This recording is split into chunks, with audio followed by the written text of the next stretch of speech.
پوکراج په یوه ساه لګیا وه د خپل راتلونکي معزز میلمه لپاره یې د کمرې په سینګار کې کمی نه پرېښودو. هر کار یې په خپل لاس کولو. ولې چې سحر ورته خبر راغلی و چې وزیر ثقافت جناب ملک امان خان به بیګا شپېله ستا میلمه وي. د هغه په میلمستیا کې کمی رانشي او بیا هغې کله دا غوښتل چې دغه نوې ګاهک یې له کوټې نه خالي او خفه لاړ شي. د شپې ناوخته چې څومره د ښار سړکونه خاموشه کېدل نو هومره د پوکراج په بالخانه کې شور، زوږ او رنګینۍ لا نورې سیوا کېدې. ملک امان متکې ته ډډه وهلې ګوډ شراب څښي او د پوکراج یوې ادا او ګډانه خوندونه اخلي. د هغې کوټلې ډک پک وجود، سپین ډوډۍ مخ، نیمه بربنډه ملا، د پښو ګونګروګان او مسکې شونډو سره خمارو سترګو داسې قاتل منظر جوړولو چې لمحه کې ملک امان خان مړ ژوندی کېدو او محفل کې خوند لا نور سیوا کېدو. کله چې ملک صاحب ښه سور کې راغی نو اخر یې صبر له قابونه بهر شو، مجره یې نیمه کې ختمه کړه او فوراً یې د کمرې د خالي کولو حکم وکړو. لږه شیبه پس کمره بالکل خالي وه او ملک صاحب خپل د حیا عزت سر د پوکراج په پسته او ریخمینه غیږه کې ایښی و. د هغې تورو زلفو کې یې ګوتې وهلې. په هغه د پوکراج حسن او اداګانو داسې تور جادو وکړو چې وروستو دنیا ترې هیره وه او په دغه سوچ کې و چې څنګه د زړه حال ښکاره کړي. خو د ډېر صبر نه پس یې اخر همت وکړو. هغې ته مخامخ کېناستو، دواړه لاسونه یې ترې کلک ونیول، په قلار یې د خپل محبت اظهار وکړو. پوکراج هم په سر سترګو محبت قبول کړو، اگر چې هغې ته پته وه چې دا محبت عارضي دی. لږې ورځې پس به ملک امان خان د بلې ډمې په غېږه کې سر ایښی وي او د عشق او محبت دعوې او وعدې به کوي. خو هغه هم دغه ماحول کې عادت وه، ځکه چې د هغې زیږون هم په دغه ماحول کې شوی و. بلها عاشقان یې لیدلي وو چې د هغوی عشق به صرف د شپې د هغې د کمرې پورې محدود و، خو د ملک امان خان محبت عارضي نه و. هغه په رښتیا پوکراج ته زړه ورکړی و. هغه یې د خپل محل شهزادګۍ جوړوله او په صحیح شرعي نکاح کې یې د خپل ژوند ملګرې غوښته.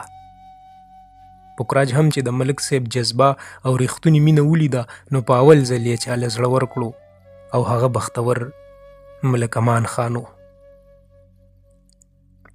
ملک صاحب به هره شپه د هغې بالخانې ته راتلو او ټوله شپه به یې ورسره تیروله.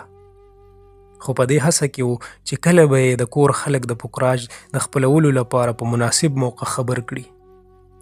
اخر یې یوه ورځ خپله بنګله کې په نسه بهانه لوی پروګرام را جوړ کړو. لوی افسران یې راوبلل او پوکراج ته یې هم د راتلو بلنه ورکړه. خو د کور خلکو ته یې دا د سرپرایز په توګه پیش کړه. ملک صاحب د هغې په محبت کې داسې حد ته رسېدلی و چې خپله مرتبه او شان شوکت ترې هم هیر و. بس په دې کې و چې په څه طریقه د کور خلک رضا کړي یا یې د پوکراج نه متاثره کړي او هغه خپله کړي. په کومه ورځ چې پوکراج ملک هاوس ته لاړه نو هلته خو اول ګډاګانې او خنداګانې وي، نورې ډمې ګډېدې، خو پوکراج د ملک صاحب په پوهه او ښودنه نه ګډېده. چې کله پروګرام ختم شو ټول میلمانه رخصت شول نو ملک صاحب د پوکراج تعارف د خپلې کورنۍ د خلکو سره کول وغوښتل. خو هغه تعارف هلته وړوکي قیامت راوستلو. ولی چې اول خو د ملک صاحب کورنۍ پوکراج ته په دې خیال ډېر تود هرکلی وکړو، هغوی ګڼل ګنې دا د چابل وزیر لور خور ده. خو چې کله ملک امان خان د هغې پوره تعارف وکړو نو د ټول کور خلک وازه خوله پاتې شو. او بیا چې د هغه پلار ملک نثار خان د پوکراج نه د هغې د مور د نوم پوښتنه وکړه نو لا قهر او غضب نازل شو. نثار خان قسم خوړو چې تر کومې زه ژوندی یم نو دا رشته په هیڅ صورت نشي کېدی.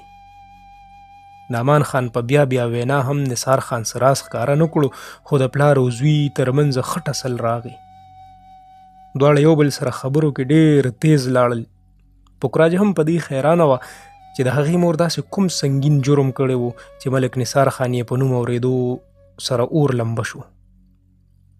کله چې هغه واپس بالخانې ته راغله نو نیغه د مور کمرې ته لاړه او د اوښکو ډکو سترګو کې یې ترې پوښتنه وکړه مورې ته ملک نثار خان پیژنې؟